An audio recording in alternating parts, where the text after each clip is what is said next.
예, 여러분 반갑습니다. 예, 전국에 있는 73개 센터에서도 청취를 하고 있다고 합니다. 그러니까 여기 계신 분들은 굉장히 락키한 분들입니다. 직접 이렇게 여기까지 오셨으니까. 센터에 물어보니까 가끔은 중계가 끊긴다고 그래요. 이게 여러 가지 기술적인 문제로. 센터에 지금 계신 분들 맨날 센터에만 계시지 마시고 가끔 나오시기 바랍니다. 아무래도 센터에 있으면요 집중이 되질 않아요. 뒤에서 왔다 갔다 하고 커피 타 먹고 무엇이 어떻고 그러면서 잘 안 돼. 그런데 기 중에서 사람의 기가 가장 좋다고 그럽니다. 건축하는 제 지인한테 물어보니까 집을 지어서 사람이 살면은 그 집이 오래 간답니다. 70년도 가고. 근데 빈집이 되면 갑자기 무너진대요. 가끔 우리 그런 걸 보지요.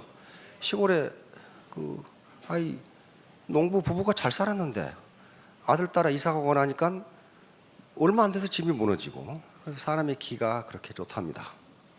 가장 강하답니다. 그러니까 기라는 것은 보이지는 않아요. 기는 에너지하고 다릅니다. 기는 에너지가 아니에요. 기는 그러니까 요게 쌀미니까 쌀밥 먹으면 기가 나와요. 쌀미 짜잖아요. 이제 물리학이나 가방끈이 긴 분들이 기를 믿지 않는 게 기를 물리적으로 측정할 수 없다는 데 있어요. 과학하는 사람들은, 그러니까 가방끈이 좀 있는 사람들은 물리적으로 측정할 수 있는 것만 과학이라고 생각한다고. 근데 기를 어떻게 측정해? 예를 들면 어떤 분은 만나면은 준 것 없이 기분 좋은 사람이 있는데 어떤 분은 만나면 준 것 없이 기분 나쁜 놈이 있어요. 그게 기가 왔다 갔다 하는 거거든요. 그걸 어떻게 측정하냐고. 측정할 수 없어요. 마찬가지로 여기 오신 분들이 여기 실패하러 오신 분 혹시 계시는가? 나는 반드시 실패해야 되겠다. 그런 분들은 옆에 분들이 잘 돌봐드려야 됩니다. 그건 잘 돌봐드려야지 가만두면 안 돼요. 그건 돌봐드려야 돼요. 여기 오신 분들이 뭔가 꿈과 비전을 가지고 성공하겠다는 마음을 가지고 오셨어. 그렇죠? 거기서 기가 발산된단 말이야. 파지티브한 기가 발산돼요. 자, 아무튼 요겁니다. 이게 자본주의 대한민국에 사는데 전부예요. 소득 면에서 전부예요. 자본이 있어야 되고, 자본이 있으면 생산성이 높아지고, 생산성이 높아지면 소득이 높아집니다. 반대로 소득이 높으려면 생산성이 높아야 되고, 생산성이 높으려면 자본이 있어야 됩니다. 요거 없이 억지로 돈 벌려고 해도 돈이 벌리는 게 아니라 골병만 들어요. 골병만. 우리 사회에 기울어진 운동장 이론이 있습니다. 별놈 이론 다 있죠. 기울어진 운동장 이론.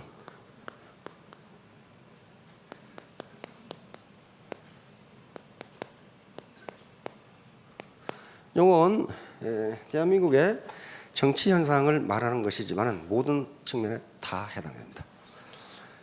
자, 축구 경기를 한다고 합시다.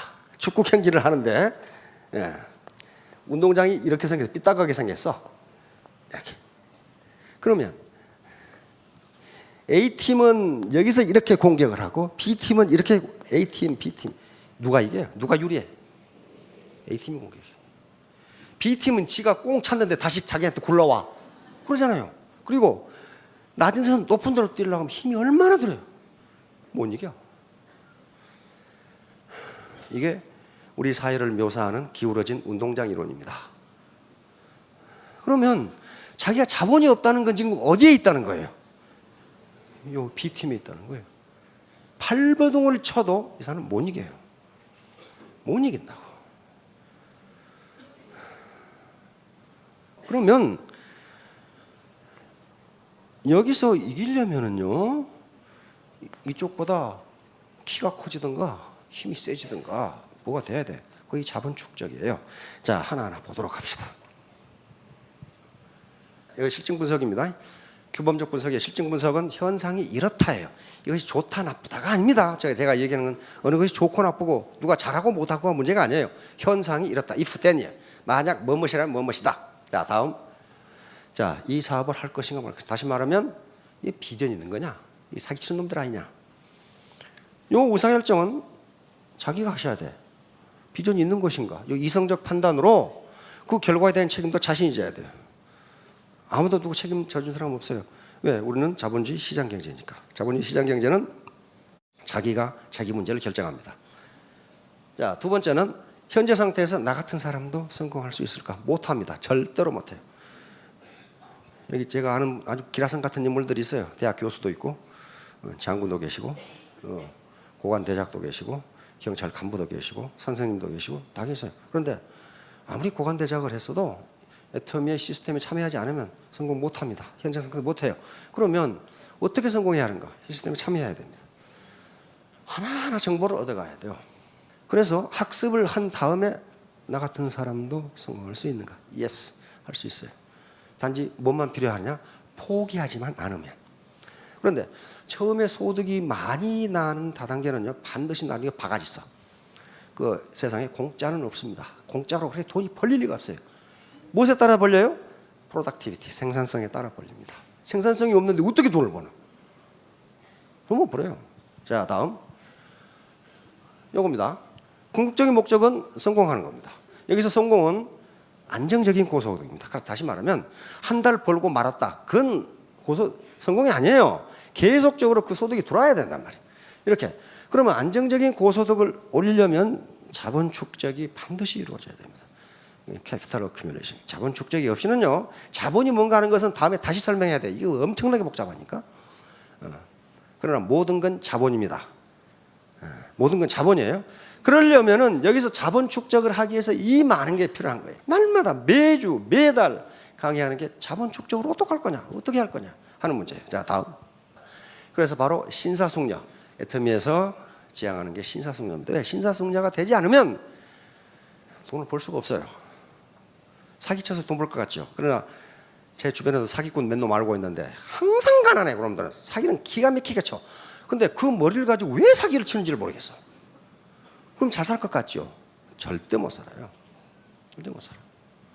그런데 바로 인간 개발이라는 게 신사숙녀의 기본입니다. 휴먼 디벨롭먼트. 이것은요, UNDP라고 하는 기관이 있습니다. UN 개발 계획이라는 한 기구에서 각 나라가 인간 개발이 어느 정도 돼 있느냐 하는 걸 측정한 겁니다. 그런데 일반적으로 선진국은 인간 개발이 잘 돼 있고 후진국은 인간 개발이 안 돼 있어요. 그런데 선진국이 잘 살아요? 후진국이 잘 살아요? 선진국이 잘 살아. 그러면 인간 개발과 소득이 밀접한 관련이 있다는 걸 보여줍니다. 자, 얼마나 어떻게 관련이 있는지 UNDP에서 나온 통계를 보겠습니다. 인간 개발이 가장 잘 된 나라가 노르웨이입니다. 0.944. 그리고 미국, 대한민국 0.898, 타이완 880. 자, 인간 개발이 점수가 1점 만점인데요. 0.880 이상이면 very high에 속합니다. 매우 인간 개발이 잘 돼 있는 나라. 그런데 이 나라들을 보세요. 소득이 어떻게 됩니까? 전부 수만 달러씩이에요. PPP는 장바구니 물가로 그 말입니다. 장바구니 환율로 무려 싱가포르는 82,000불이에요. 그 다음 단계에 있는 인간 개발이 0.8 이하 봅시다. 이게 등수입니다. 등수 0.779, 756, 727 쑥 내려가는데 여기 보세요. 소득이 어떻게 됐어요? 그대로 맞죠. 다시 말하면 인간 개발 지수에 따라서 소득이 결정된다. 자, 다음. 이건 아프리카 가난한 나라들입니다. 베리 로우에 속하는 인간 개발이 거의 안 돼 있어요. 근데 인간 개발은요, 그걸 하는데 수십 년이 걸립니다. 그렇죠? 사람 하나 만들어 교육시키는데 20년 이상 걸려요. 그래, 잘 안 되는 거예요. 자, 다음. 그러면 이제 문제는요, 우리나라 평균은 굉장히 높아요. 높은데 그걸 보시지 말고 나는 그러면 어떤가? 나는 일반적으로 인간 개발 지수가 평균적으로 높은 나라에서는요, 자기가 그 상위 그룹으로 올라가기 위해서는 보통 노력을 해서는 되지를 않아요. 그게 이미 스탠다드가 높은데. 그러니까 현재 우리나라에서 내 인간 개발 지수가 어느 정도인가, 내 자본 축적 정도가 어느 정도인가를 봐야지 국가 평균이 어느 정도냐? 그것은 평균 개념이니까 나하고는 상관이 없는 경우가 있어요. 자, 다음. 바로 이제 우리가 사는 세상이 자본주의 시장 경제니까 이 문제가 대두되는 겁니다. 사회주의 통제 경제 같으면 국가에서 시키는 대로 하면 그만이에요. 그런데 자본주의 시장 경제는 자기가 의사결정을 하고 그 의사결정의 결과에 대해서 자신이 책임을 져야 되는 거란 말이에요. 자, 모든 경제사회의 근본 문제가 세 가지입니다. 무엇을 얼마나 생산할 거냐, 그 다음에 그걸 어떻게 생산할 거냐, 세 번째는 누구를 위해 생산할 거냐, 세 번째는 분배 문제입니다. 예를 들면 여기 앞줄에 앉아 계시는 신사숙녀분들이 지금 입고 계시는 옷이 다 달라요. 컬러도 다 달라. 그렇죠? 신발도 다 달라. 그러면 이 컬러의 이 사이즈의 옷을 몇 개를 만들 것이냐, 누가 결정해? 누가 결정하냐고. 자본주의 시장 경제라고 그랬어요. 누가 결정합니까? 소비자? 네, 소비자가 결정하는데 바로 누가 결정하냐면 시장이 결정합니다. 그래서 시장 경제라고 그래요. 시장이 결정한다. 시장. 마켓 메커니즘이 결정해. 이것을 보이지 않는 손이라고 합니다. 어떤 농부가 300평의 밭을 가지고 있어. 거기다 뭘 심을 거예요? 뭘 심을 거예요? 주인 마음대로? 시장이 결정해요. 뭘 심는 것이 시장에서 좋은 가격에 잘 팔릴 것이냐, 그 시장이 결정한다고. 거기다 애국심의 발로로 양파를 심었다, 그런 사람이 있어요? 그런 사람은 잘 돌봐드려야 됩니다. 이게 뭔가 좀 이상한 거야. 그런데 시장에서 가장 좋은 가격에 잘 팔린다, 그 말은 무슨 말이에요? 소비자가 그걸 원한다, 그 말이에요. 그러니까 자본주의 시장 경제 자원 배분은 누가 하느냐면 시장이 합니다. 시장. 대통령도 안 하고, 대통령이 그거 뭐 심어라 그거 안 해요. 국가계획기구도 없어요. 북한은 그렇게 안 해요. 국가계획기구가, 중앙계획기구가 있어요. 중앙계획기구가 거기에 뭐 심어라고 심으면 그만이에요. 그러니까 거기서 뭐가 나와요? 비효율성이라는 게 나옵니다. 시장이 원하지도 않는 것을 만들어내. 자본주의 시장 경제는 시장이 해결하기 때문에 결국 그 생산의 의사결정, 무엇을 얼마나 생산할 것인가, 그 다음에 어떻게 생산할 것인가, 무슨 원료를 써서, 무슨 기계를 써서, 노동을 얼마나 하고 어떻게 생산할 것인가, 전부 시장이 결정합니다. 누구를 위해 생산할 것인가, 이건 분배입니다. 그 생산 과정에 참여한 사람에게 도대체 얼마를 분배해 줄 거냐, 그건 생산성에 따라 분배합니다. 생산성이 전혀 없는데 많은 분배를 해버리면 망해버려요. 그렇죠? 그 사람이 지금 돈벌이를 100만 원 정도밖에 못하는데 200만 원 봉급을 줘봐요. 그럼 어떻게 됐어요? 그 기업이 망해버려. 그러니까 생산성보다 낮게 줘요. 자, 다음. 자, 문전옥답하고 천수답하고 어떤 게 비싸요? 천수답, 문전옥답이 당연히 비싸지. 과거에 농경시대에는 문전옥답과 천수답 비교가 안 돼. 왜 그래? 왜 그렇습니까? 왜 문전옥답이 비쌉니까? 답이 나왔잖아요. 생산성이 높아요. 생산성이 높다. 같은 면적의 땅이라도 생산성이 높아. 그러니까 그게 비싼 거예요. 그 다음에 강남 상가고 봉천동 상가, 이건 임대료가 비교가 되질 않아요. 그 다음에 현대자동차, 이거 다 그렇죠. 프로야구 이승엽 선수, 보통 선수, 이건 연봉의 차이가 보통 나는 게 아니에요. 그럼 이승엽 선수는 왜 연봉이 높아요? 이쁘게 생겨서? 그렇잖아요. 생산성이 높아. 홈런을 잘 쳐. 생산성이 엄청나게 높아. 프로야구 때 삼성하고 롯데하고 경기한다. 그런데 9회 말 투아웃, 9회 말 투아웃에 삼성이 3대4로 지고 있어. 그런데 이승엽이가 방망이를 돌리면서 나왔어. 그럼 어떻게 돼요? 마누라가 불러도 모르고 머리가 TV 속으로 들어가죠 지금. 왜? 홈런을 칠 가능성이 높아. 그렇죠? 다른 사람보다 확률이 높아. 그러니까 어때요? 연봉이 높아요. 나왔다 하면 스트라이크가 없던 놈은 연봉 3천만 원도 안 돼. 다음에 김연아하고 보통 여자 모델 누가 높아? 매력은 자본입니다. 나중에 매력 자본에 대해서 할 겁니다. 매력은 얼굴만 예뻐 되는 게 아니에요. 김연아가 현재 그 얼굴을 가지고 피겨스케이팅도 못하고 아무것도 못했다. 그러면 모델료가 그렇게 나옵니까? 안 나와요. 그러면 김연아를 매력적이게 화장품 광고 모델이나 그다음에 에어컨 광고 모델도 쓸 수 있는 뭔가 무슨 매력이 있다는 거예요. 그 매력 자본이. 올가서 여자 사장님들은 거울을 보시고 그렇게 말씀하십시오. 나는 왜 이렇게 매력 있지? 아우, 나라도 나한테 빠져. 그렇게 이야기해 보세요. 그러면 점점 매력이 있어집니다. 그런다는 이론이 있고 실제로 그런다고 합니다. 그게. 자, 다음. 이분은 낫이라는 자본과 노동이 결합을 했습니다. 낫은 자본입니다. 그다음에 이분은 예촉이라는 자본과 노동이 결합했는데 누가 생산성이 높아요? 훨씬 높습니다. 이거 다 깎았잖아요. 그런데 누가 더 힘들어? 이 사람이 힘들어. 다시 말하면 더 힘들게 일하는데 생산성은 훨씬 낮아. 이 아줌마가 가지고 갈 것은 허리 다리 아픈 것밖에 없어요. 아무것도 없어. 일을 열심히 안 했어요? 했어요. 자, 삽질하는 것하고 이것하고 어떠냐고 이게. 삽이라는 자본으로 무장했고 여기 포클레인으로 무장했어요. 누가 이기냐? 바로 기울어진 운동장입니다. 해보나 마나예요. 자, 다음. 세 사람이 여기다가 철판 놓고 시멘트 이기고 있어. 레미콘으로 뒤따 부어버려. 이게 생산성이 어떻게 되냐고. 나는 그러면 삽 들고 있는 사람인지 레미콘 가지고 있는 사람인지 요걸 아시라 이거예요. 나는 삽밖에 없는지 레미콘을 가지고 있는지. 자, 이 컴퓨터 스미스 코로나 컴퓨터인데요. 세계 최고의 컴퓨터였습니다. 그런데 컴퓨터가 나오면서 이건 망해버렸어요. 지금 파산해서 없어져 버렸어. 경쟁이 되지, 생산성이 되지 않아. 타자는요 편집 기능이 없습니다. 이건 틀리면 편집하면 그만이야. 그러니까 그대로 무너져 버려. 다시 말하면 이런 자본을 가진 사람과 이런 자본을 가진 사람은 자본이 적은 사람이 훨씬 힘듭니다. 그런데 소득은 훨씬 적어요. 자, 다음. 자, 바로 삶의 과정이 자본 축적 과정입니다. 자본 축적 뭐 언제 따로 하는 것이 아니고 삶의 과정 자체가 자본 축적 과정이에요. 자, 다음. 그래서 오늘날 시대를 평생학습 시대라고. 미국이나 선진국 이미 평생학습 시스템이 갖춰져 있습니다.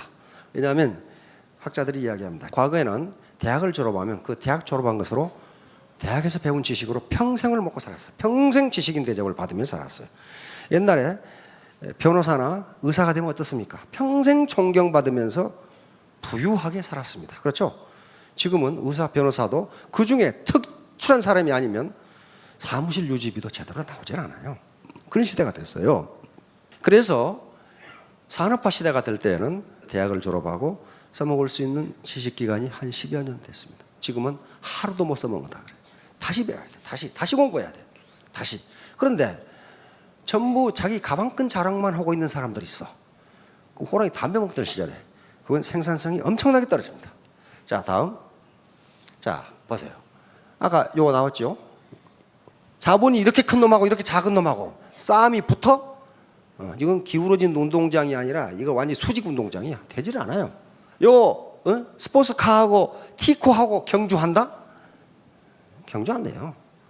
스포츠카가 훨씬 자본 집약도가 높습니다. 자, 미국 사람이 그러는 거야. 대학 졸업하고 학사모 쓰고 부모님 리아카에 싣고 달려. 이 사람은 캐딜락에 싣고 달려. 누가 빨라? 이게 경쟁 자체가 안 되는 겁니다. 안 돼요. 자, 이게 모토로라 핸드폰입니다. 벽돌 같은 거. 그러다가 요게 나왔죠? 지금은 스마트폰이 나왔습니다. 스마트폰으로 사업하는 분과 요거 옛날에 요걸로 사업한 분 누가 사업 잘하겠어요? 스마트폰이 훨씬 돈이 적게 들고. 왜? 자기 파트너가 10,000명이다. 10,000명한테 돈 주고 문자 보내려고 그래봐. 수당 받아가지고 다 전화요금 다 나가버려. 지금 공짜로 다 되잖아요. 요거예요. 어떤 자본으로 내가 무장했느냐. 어떤 자본으로. 자, 다음. 자, 빠삐용이라는 영화 보셨죠?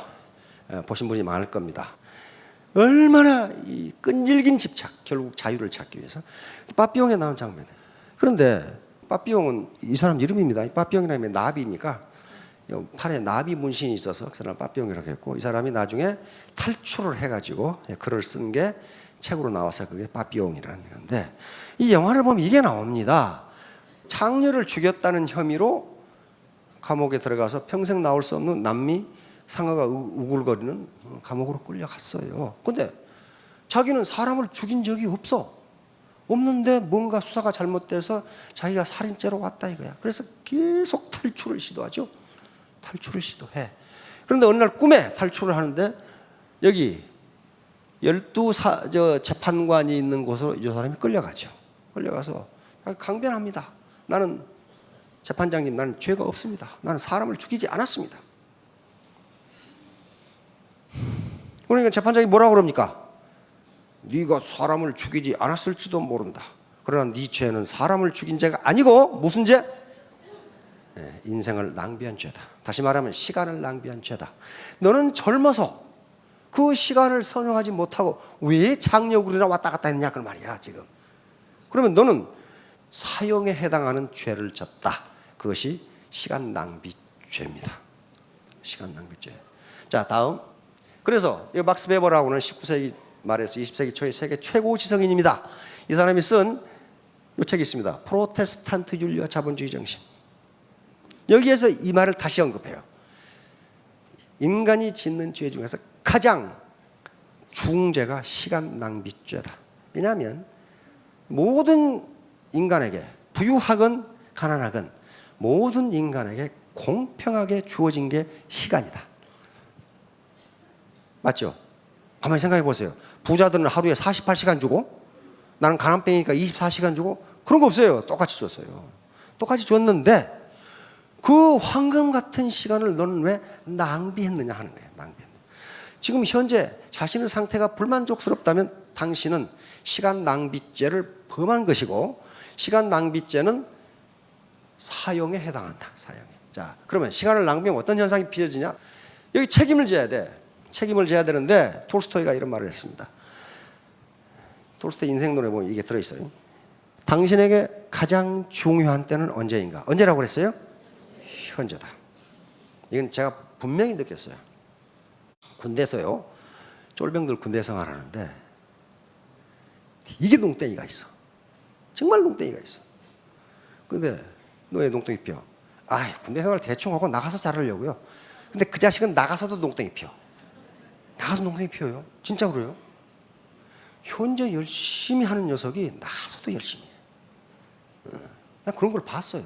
쫄병이 왔는데 그럼 농고 나와서 농고 나온 녀석인데 너는 뭐 할래? 그랬더니 아버지가 농사를 짓기 때문에 자기 장남이에요.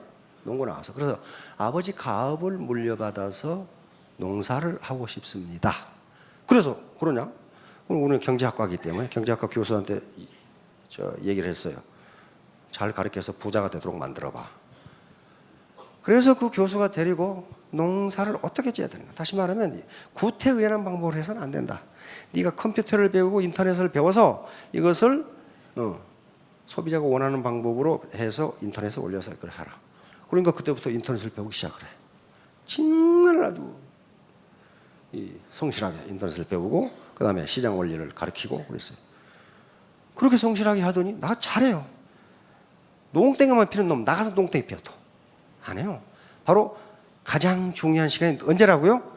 현재입니다. 따라서 저에게 있어서 가장 중요한 시간은 지금 강의하는 시간이고 여러분들은 지금 듣는 시간이에요. 현재가 축적되면 어떻게 됩니까? 일성이 된단 말이에요. 자, 톨스토이는 묻습니다. 당신에게 가장 중요한 일은 무엇인가? 뭐라고 그랬어요? 지금 하고 있는 일.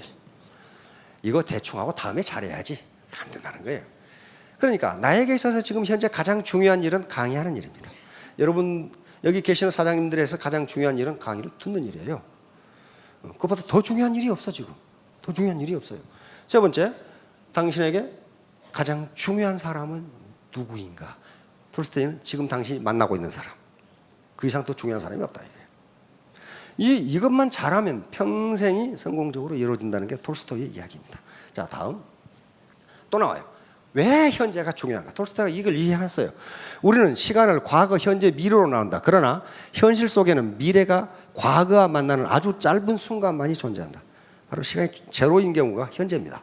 그리고 그 순간은 매우 작게 보이지만 그곳에 인생 전체가 집약되어 있다. 지금 시간이 제로인 이 순간에 인생 전체가 집약되어 있다. 자, 다음. 자, 이제 시간 낭비죄가 가장 크다고 그러는데 이에 대한 형벌은 누가 받느냐 하면 자기가 받을 수밖에 없어요. 또한 못 떠는겨. 그것은 무지, 빈곤, 부자유. 돈이 없으면 부자유스럽습니다. 병원에 가고 싶어도 못 가요. 자식 좋은 학교 보내고 싶어도 못 보내요. 유학 못 보내요. 스포츠카 하나 사고 싶은데 못 사요. 부자유스러워. 그다음에 나무 밑에 가서 일해야 돼요. 굉장히 부자유스러워요. 이거 뭐예요? 시간 낭비죄예요. 시간 낭비죄. 왜 똑같이 시간을 줬는데 너는 낭비했느냐? 그거거든요. 그래서 바로 현재 자기의 삶이 불만족스럽고 보잘것없다면 그것은 내가 과연 시간을 선용했는지, 바로 서구가 200년 동안 전 지구를 지배했는데 그것은 무기만 가지고 그렇게 한 게 아닙니다. 세계에서 청나라 시대까지 세계에서 가장 강한 국가가 어디였습니까? 청나라 시대까지 중국이었어요. 중국이 최고로 강했어요. 그런데 허송세월, 허송세월. 그러다가 망한 거예요. 자, 다음. 자, 영화 사관과 신사. 이것도 보시기 바랍니다. An Officer and a Gentleman. 이것은 리차드 기어라고 하는 아주 근육질 사나이. 지금도 아주 잘생겼어요. 백발이 하얀데 기가 막히게 잘생겼죠. 요 사나이가 해군 항공조종사 사관학교에 들어가서 훈련을 받으면서, 즉 장교가 되어가면서 신사가 되어가는 과정을 그린 영화입니다. 그런데 이 리처드 기어는 가정 환경이 매우 좋지 않아요. 매우 좋지 않아. 아버지는 군인인데 어머니를 만나서 리처드 기어를 낳고 어디론가 장려촌으로 가버렸고, 어머니는 그것 때문에 자살해버렸고, 그래서 모든 인간을 믿지 않아. 그리고 자기밖에 몰라.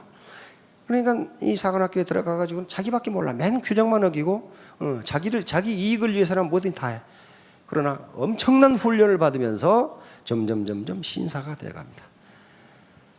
사관학교 기간 동안에 시골 종이 공장에서 일하는 아가씨를 사귀었죠. 자기 걸프렌드였어요. 그래서 차버렸어. 왜? 모든 사람을 믿지를 못해. 그러나 신사가 되면, 신사는 뭡니까? 자기 언행에 대해서 책임을 지는 게 신사입니다. 자기가 한 행동에 대해서 책임을 지는 게. 나중에 바로 해군 장교가 돼가지고 그 시골 종이 공장으로 뚜벅뚜벅 걸어가서 이 아가씨를 번쩍 들고 나오면서 영화가 끝납니다. 여기서 아주 아가씨들이 감격을 하죠. 왜? 신사는 자기의 언행에 대해서 책임을 진다. 여기 신사뿐만 아니라 숙녀도 그렇습니다. 파트너들에게 내가 당신 성공시켜줄게 했으면 이 말에 대해서 어떻게 해야 된다? 책임을 져야 돼. 그 다른 변명이 필요 없어요. 이게 신사 숙녀입니다. 그래야만 성공할 수 있어요. 자, 다음. 바로 신사 숙녀의 품격, 교양과 예의 범절입니다. 교양과 예의 범절. 신사 숙녀는 뭐 학력이 높아야 된다, 뭐 그런 거 아닙니다. 경력이 좋아야 된다, 그런 거 아니고, 애터미에서 규정하는 신사 숙녀는 건전한 상식을 가진 민주 시민, 이렇게 규정하고 있어요. 건전한 상식을 가진 민주 시민. 지식은 있으나 상식이 없는 사람을 몰상식한 놈이라고 그러거든. 정말 사기친 사람들 보면 지식이 굉장히 많아요. 그런데 상식이 없는 사람이에요. 애터미도 그런 사람이 덜어 있어. 당신 베팅하지 말라고 그렇게 얘기했잖아. 유인하지 말라고 그렇게 얘기했잖아. 과대 광고하지 말라고 그렇게 얘기했잖아. 원칙을 지키라는데 왜 원칙을 안 지켜? 그럼 뭐라고 하는지 아십니까? 당신들이 말하는 원칙이 뭐요? 나는 원칙에 대해 들어본 적이 없어. 원칙이 뭔지도, 아휴. 도둑질하는 것은 원칙이 아닙니다. 새치기 하는 게 원칙이에요? 아니에요. 배팅하는 게 원칙입니까? 왜? 밑에 사람에게 피해를 주잖아요. 원칙 아니에요. 그런 상식도 없는 사람이 성공할 것 같으냐? 성공 못해요. 왜? 아무도 그 사람을 믿어주질 않아. 아무도 믿어줘. 저런 몰상식한 놈 그런단 말이에요. 믿어주지 않아. 지하철에서 양노석에 젊은 놈이 앉아 있어.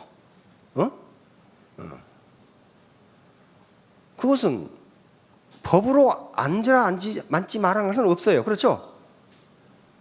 거기 앉는다고 해서 법적으로 처벌을 못 합니다. 그렇죠? 그러나 거기 앉지 않는 게 상식이야. 그렇죠? 상식이라고, 상식. 건전한 상식이에요. 임산부가 옆에 서 있으면 자리를 양보하는 게 상식이지 그것은 법이 아니에요. 그렇죠?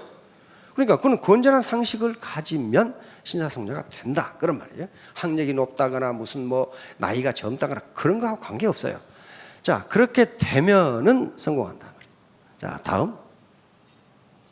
그러면 애터미 사업은 성공하기 쉽지 않다고 그랬어요. 그것은 무슨 굉장히 무슨 기술적 어려움이 그래서 그런 게 아니고, 제가 지금까지 살아오면서 보니까 사람 상대하기가 제일 힘들어요. 정말 아주 그냥 벽창호 같은 돌을 놓고 이야기하지 차라리 얘기가 안 통하는 사람이 있어요. 왜? 자기 고정관념이 꽉 차 있어요. 누가 그러거든. 저 사람 대단한 사람이라고. 그 사람 좋아하는데, 대단한 사람이라는 게 뭐라고 그랬어요? 대가리가 단단한 사람. 대단한 사람. 말이 들어가지를 않아. 들어가지를.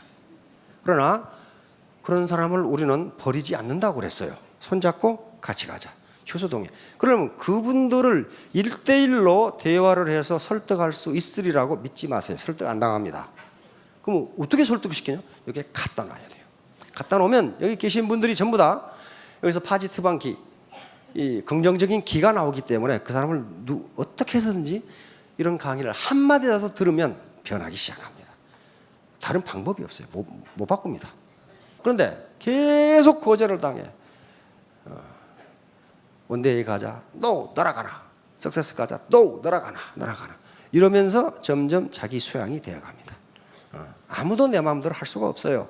그러면서 점점점 내가 이분을 설득하려면 내 자본 축적을 어떻게 해야 될까? 내 언어를 어떻게 구사해야 될까? 내 태도를 어떻게 해야 될까? 이런 것들이 자본 축적의 과정이에요. 사관학교 4년 교육받아가지고 뭐가 됩니까? 통상 남자들은 밥풀떼기 하나 그러죠. 4년 동안 그러나 대학 교육 그리고 내무 생활을 하는 신사도 교육, 정신교육 요걸 통해서 소위 만들려고 그렇게 했느냐 그 말이에요. 그거 아니잖아요. 그렇죠? 뭐까지 생각하는 거예요? 대장까지 생각하는 겁니다. 그래서 그 기반을 사관학교 4학년 타는 거란 말이에요. 그러니까 애터미에서 세일즈 마스터가 된다는 건 뭐예요? 세일즈 마스터 되려고 하는 교육이 아니에요. 뭐가 되려고? 임페리얼 마스터까지 갈 수 있는 기반을 거기서 닦아주는 거예요. 그러니까 시간이 오래 걸려. 힘들어요. 하루 만에 소위 양성했다. 그놈이 소위밖에 못 돼. 더 이상 못 돼요. 그래서 우리 직급체가 그렇게 돼 있어요. 세일즈 마스터. 이건 판매사지요. 판매사는 이제 사관학교에 들어간 겁니다. 그때부터 교육을 받기 시작해요. 나오면 뭐가 됩니까? 다이아몬드. 다이아몬드가 뭐예요? 유관장교입니다. 유관장교. 밥풀떼기. 유관장교 이게 다이아몬드예요. 여기서 열심히 하면 뭐가 됩니까? 샤론이 되죠? 샤론 노지가 무궁화입니다. 무궁화 연관장교예요.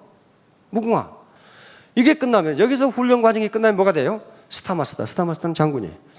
직급 체계 자체가 이렇게 돼 있어요. 그러니까 어때요? 계속적인 훈련 과정을 통해서 진급하라는 거예요. 신사가 되면서. 그러고 나면 로얄 마스터예요. 로얄 마스터 뭡니까? 왕족이에요. 왕족. 그러니까 우리 애터미의 계급 체계가 이렇게 돼 있어요. 이제 자기가 세일즈 마스터 됐다는 나 사관학교에 들어가서 훈련 받기 시작한다. 이렇게 되는 거예요. 그러면 그걸 마치면 뭐가 된다? 유관장교 다이아몬드가 됩니다. 다이아몬드를 마치고 성공적으로 다이아몬드를 마치면 육군대학을 가면서 연관장교 소령이 됩니다. 그게 이제 샤론 로즈 마스터예요. 응? 무궁화예요, 무궁화. 샤론 로즈 마스터에서 로얄 클럽에 들어와도 아직 스타가 못했어. 그렇죠? 돈은 벌지만 거기서 훈련 과정을 거치면 스타 마스터. 이건 장군이 됩니다. 장군이 된 다음에 한참 후에 왕족 로얄 마스터가 돼서 그 다음에 이제 크라운도 왕족이고 임페리얼도 왕족이에요. 전부 왕족들이죠. 왕족들이. 그러니까 여기 와서 1년간 고생하고 한 게 세일즈 마스터 되면 다 된다라고 얘기하는데 그게 왜 그렇게 이야기하느냐? 그게 중요한 것 같단 말이에요. 일단 사관학교는 들어가야 뭐 장교가 되든지 말든지 그럴 거 아니에요. 예? 거기서 죽어라고 훈련을 받아서 다이아몬드가 된다. 거기서 샤론이 되고 스타가 되고 로얄로 올라간다. 자, 3년 후, 5년 후에 모두 스타 마스터, 로얄 마스터가 되시기 바랍니다. 감사합니다.